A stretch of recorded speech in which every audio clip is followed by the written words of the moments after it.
Welcome back to art class. To finish our art project today, you are going to get a messy mat and your artwork back and a Sharpie and trace over any areas that you did not finish tracing with a Sharpie.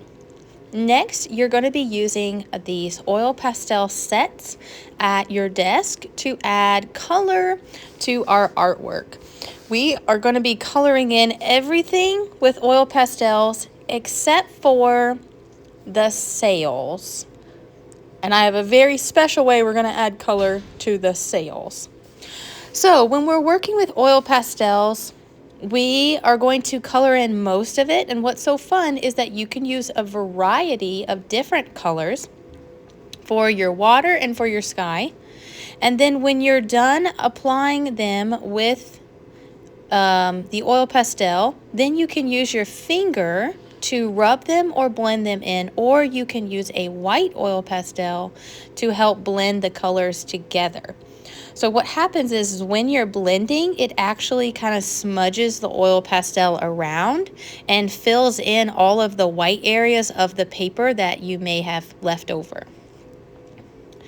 Your fingers may get a little bit dirty. I also have some silver and some tan and some brown, so that's what we're going to use for the stairs area of our Sydney Opera House.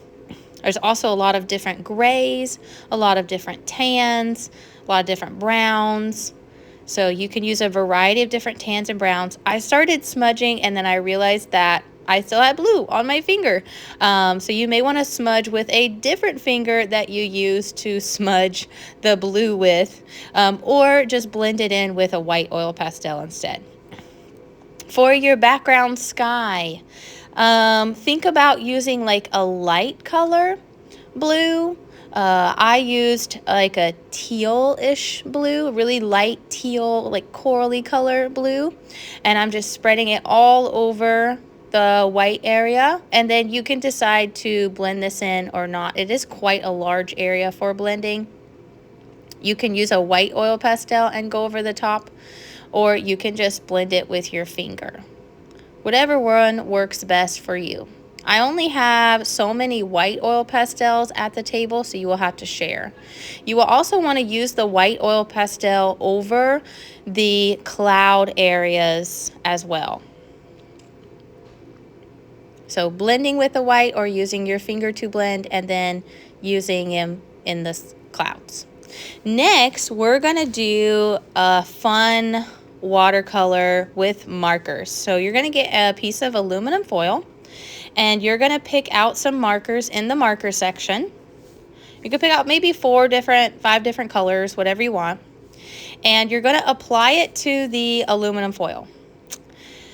When you're done, I will come over to your area and spray the aluminum foil with water. And what that does is it wakes up the markers, because these are washable markers. It wakes up the markers, and then you can take your artwork and press it onto the aluminum foil, and that's going to cause a really cool effect to happen in the sails, the sail-looking roof of the Sydney Opera House. So ta-da! So all in those areas, we have now some really cool color just in the sails. And then you can get a piece of tissue paper and blot out any of the extra stuff because oil pastels resist it. And then you'll take your messy mat and artwork to the drying.